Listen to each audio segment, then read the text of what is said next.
Hi guys, welcome back to my channel. Today I'm going to be doing a midsummer book unhaul.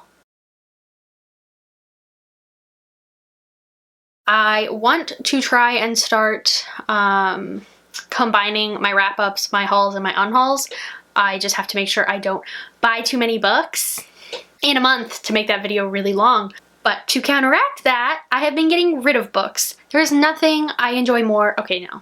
Shopping and decluttering are two of my favorite activities. They kind of go hand in hand for me. If I shop a lot, I then want to declutter because I don't need so much shit. So I do have a stack of books here, but I also have some that I've already actually gotten rid of that I'm going to talk about. So, first up, we have a group of books that I am getting rid of. I've gotten rid of, what are they called? The Cuckoo's Calling, The Silkworm, and Career of Evil. All by She Who Must Not Be Named. I also got rid of Harry Potter and the Cursed Child because that book is shit. I've been holding on to it to like complete the collection, but like I don't really, much like I don't connect the author of Harry Potter as the author of Harry Potter anymore. In my mind, she doesn't exist. Much like that, Cursed Child is not a fucking part of Harry Potter, so that can fuck off. I got rid of it. I also got rid of Fantastic Beasts and Where to Find Them, the screenplay, because it's a beautiful book. That's the only reason I bought it, was because the cover was pretty. I never read it. The movie was fine. I never read the fucking screenplay. I don't know why I'm saying fucking so much, but I'm also gonna get rid of this catastrophe. I've tried to read this like 3 times. It's not good. I don't like this woman, and I don't want to put myself through that, so okay, I'm gonna like bring it down several notches now. Next up, I have Clockwork Angel, Clockwork Prince, and City of Bones. I have admitted to myself that I will never read Cassandra Clare.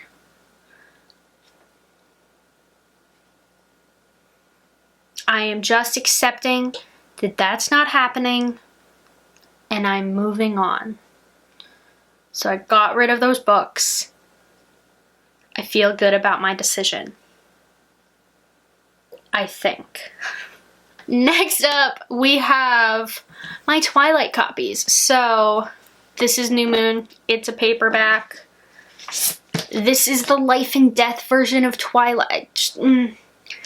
This was a dumpster fire. This is my, like, I think the cover, yeah, the cover is taped on. The cover is officially taped. Like, do you see? That's not on there. Wow.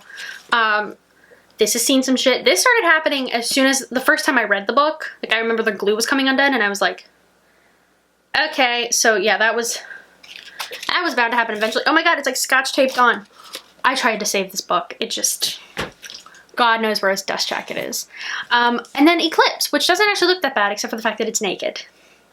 I'm getting rid of these because they look like that. And because I got the new white paperback editions of Twilight.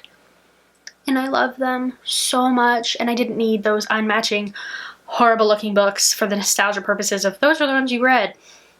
And Life and Death, that isn't the one I read, so it actually doesn't matter. But next up, we have Simon versus the Homo Sapiens Agenda. I did really like this book. It just isn't something I'm going to reread. Ever. There were some side characters in that book that pissed me the fuck off. Okay, it's fine. I'm just not gonna reread it. Much like that, we have The Selection.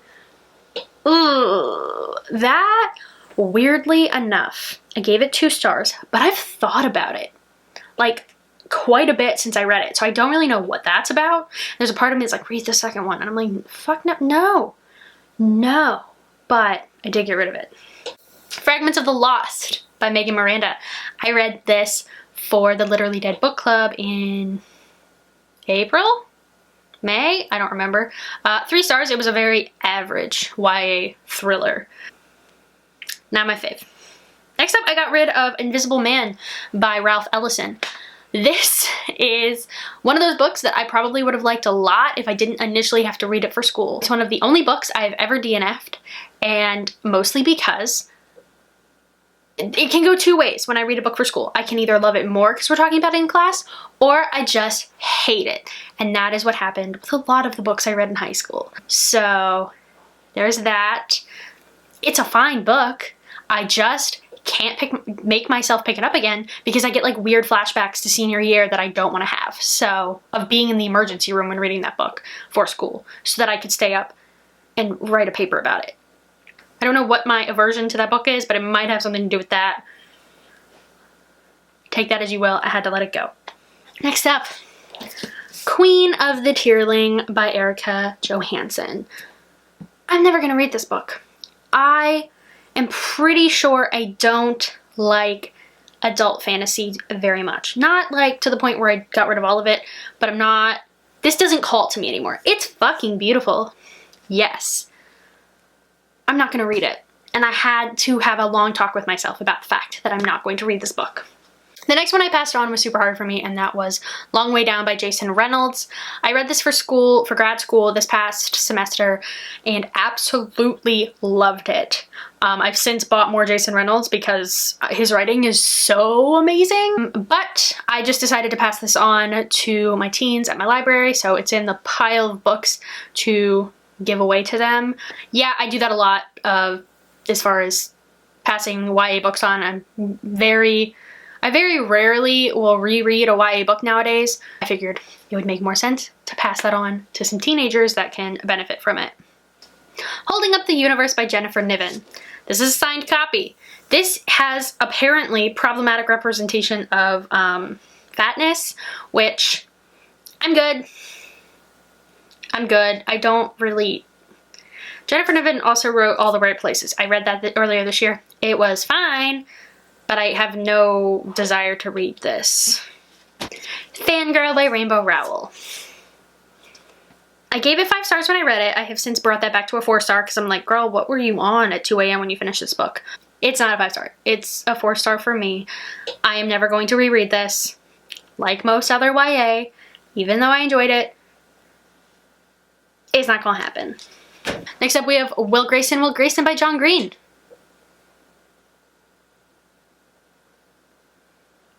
I'm not going to read that. It's the only John Green book I've never read, but no desire at all. Cinder by Marissa Meyer. I read this in July. 3 stars. I'm not going to reread it. I might get rid of the second one because I'm not sure I'm going to continue the series. I'm still deciding. I know I'm not going to reread the first one. The Turn of the Screw by Henry James. I didn't like this that much. I don't feel the need to hang on to this just because it's a classic, which I used to do. 2 stars. Doesn't need to stay on my shelf. The Martian by Andy Weir. I liked this book a lot. I'm never going to reread it. I know I'm never going to reread it. I am too dumb for some of the math in that book, and I don't need to read it again. So that got passed on. The Nightingale by Kristen Hanna. No, this just wasn't for me. 3 stars, but the writing is just not for me, and I'll pass this on. It's a signed copy, apparently. I don't know where the hell I got a signed copy of this, but pass it on to somebody who wants to read this. Maybe my mom would like this. Might do that. We have one more. I'm not totally sure that I'm going to get rid of it. I'm on the fence, but I'm going to put it in this video because I might get rid of it, and that's Normal People by Sally Rooney. I gave this a 3 stars. I don't think I'm ever going to reread it, but for some reason I have like this weird feeling that I shouldn't get rid of it, and I don't know why, because I don't get that a lot at all. I'm like, yes, let's get rid of all the books. So we'll see. I'm leaning toward getting rid of it, but that little part of me that's like, no, may win. We'll see. We'll figure it out. So those are all of the books that I am getting rid of this summer. I hope to just continually be getting rid of books every month. I really like to keep my red shelf. Unlike most people, I don't have a TBR shelf. I have a red shelf because I like to keep that curated to just books I genuinely, truly enjoyed and will read again, or the books that have stuck with me. There are some 3 stars on that shelf just because I couldn't stop thinking about that book afterward, and I am likely to reread it. So I'm really trying to curate that shelf down, and if I didn't love it and I had paid money for it at some point and own it, it can go. Thank you guys so much for watching. Comment, like, subscribe, all the normal stuff, and I'll see you guys again super soon. Bye.